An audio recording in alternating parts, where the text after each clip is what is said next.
Olá pessoal, hoje é 18 de abril de 2022, uma segunda-feira, tudo jóia? Eu sou o professor Paulo Diniz e hoje eu vou comentar com vocês um assunto que é diferente daquele assunto que sai amanhã na minha coluna no jornal O Tempo, né? Toda terça-feira eu tenho uma coluna que sai no jornal O Tempo. Amanhã eu vou comentar a respeito das eleições em Minas Gerais, como tem sido a regra aí nas últimas 2 ou 3 semanas. Eu vou seguir nessa linha por mais um tempo. Só que o assunto de hoje é um assunto da política federal. É uma dinâmica que vinha acontecendo sem muita ênfase e de uns tempos para cá, né, de pouco tempo para cá, essa dinâmica ganhou uma força repentina, né, que é a aproximação do presidente Bolsonaro nas pesquisas de opinião da liderança do ex-presidente Lula. Isso já vem acontecendo há um bom tempo, só que dentro de margens muito pequenas. Lula deixa de subir ou reduz 1 ou 2 pontos e Bolsonaro vai subindo constantemente, pesquisa após pesquisa. Claro que os institutos têm metodologias bem diferentes, eles trabalham bem diferentes, eles divulgam os resultados com calendários diferentes, porém isso vinha aparecendo em todas as pesquisas, né?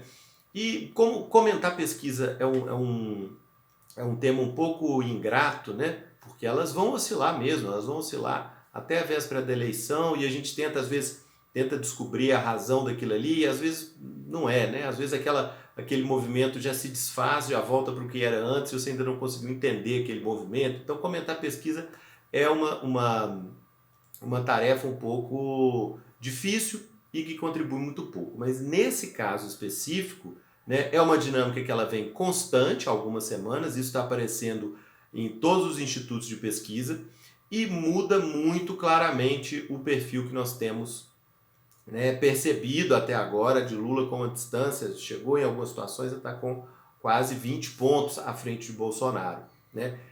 E agora não, né? Pela última pesquisa, se não me engano, de quinta ou sexta-feira da semana passada, já colocou uma distância de apenas 5 pontos entre Lula e Bolsonaro.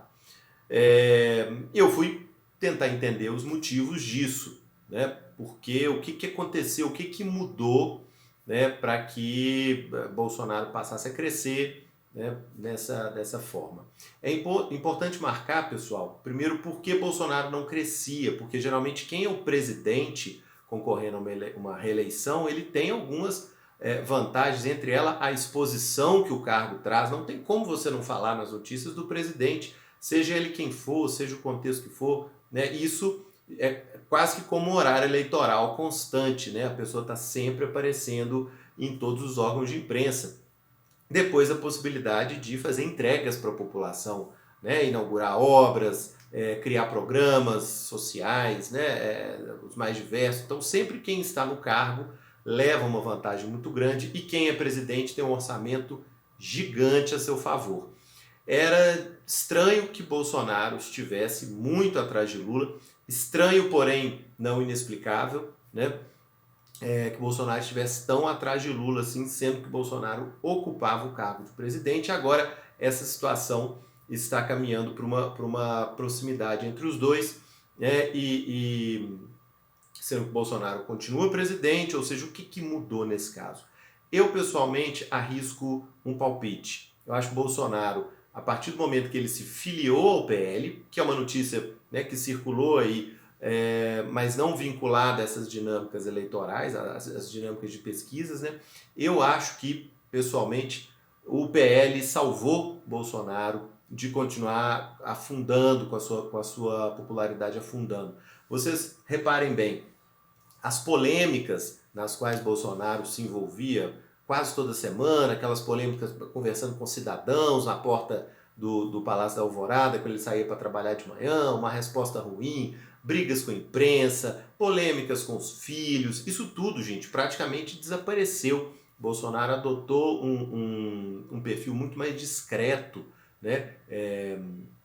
Ainda é Bolsonaro, ainda faz as suas afirmações aí mais enfáticas aí de uns tempos ou outros, mas isso reduziu numa proporção muito grande, principalmente aqueles eventos desgastantes que não levavam a nada, né, entre discussão com a população, bate-boca no Twitter, esse tipo de coisa, né? Não é uma coincidência que isso aconteceu a partir do momento que Bolsonaro passou a fazer parte do PL, né, e passou a responder. Ele não apenas se filiou ao partido, como ele passou a ter uma relação próxima com a presidência do partido, a cúpula do PL, né? Para mim ficou muito claro que a estrutura do partido passou a ter o comando, né, da campanha ou da pré-campanha de reeleição de Bolsonaro. Ali você tem um político experiente, que é o Valdemar da Costa Neto, né? No início, né, na época da transição, da filiação do Bolsonaro ao PL, houve alguns elementos, alguns eventos aí de troca de palavrões e tudo mais, mas a filiação acabou acontecendo, né? Para mim, fica muito claro que a pré-campanha de Bolsonaro pela reeleição está sob comando do PL. Os filhos do presidente deixaram de ocupar tanto assim a imprensa, deixaram de ter esse protagonismo tanto no governo quanto nas questões políticas. Dá para ver que eles ficaram restritos muito mais às próprias temáticas, né? Você tem filho senador, filho deputado, filho vereador, eles agora circulam em volta das próprias opiniões, dos próprios mandatos, né? E nem tanto assim em torno do presidente, né? A partir do momento que vamos dizer, essa sangria da popularidade do presidente Bolsonaro ela foi contida, né? Ele deixou de se envolver em eventos tão desgastantes, que não produziam nada para a imagem dele ou para o governo dele, né? A popularidade do presidente volta a crescer exatamente pelo fato de que ele é quem está todo dia na imprensa, ele é quem está inaugurando obras, ele é quem está tendo o comando aí do executivo e principalmente do orçamento do executivo para fazer entregas para a população, e isso é claro que isso afeta positivamente a popularidade de qualquer um que esteja no cargo. Então, eu acho curioso que as pessoas dizem, inclusive é curioso quem é contra Bolsonaro e quem é muito favorável a Bolsonaro, uma crítica ao Centrão, né? E o PL é o partido do Centrão aí, nesse contexto do Bolsonaro, é o partido do Centrão por excelência, né? E as pessoas criticam muito os favoráveis a Bolsonaro, falando que as ideias originais dele foram deixadas de lado no momento que ele passou a se alinhar mais ao Centrão, e aqueles que são contrários a Bolsonaro, né, intensificam essa crítica dizendo que o governo agora é exercido pelo Centrão. Eu pessoalmente, tendo em vista aí essas novas campanhas, essas novas pesquisas eleitorais, eu acho que é o contrário.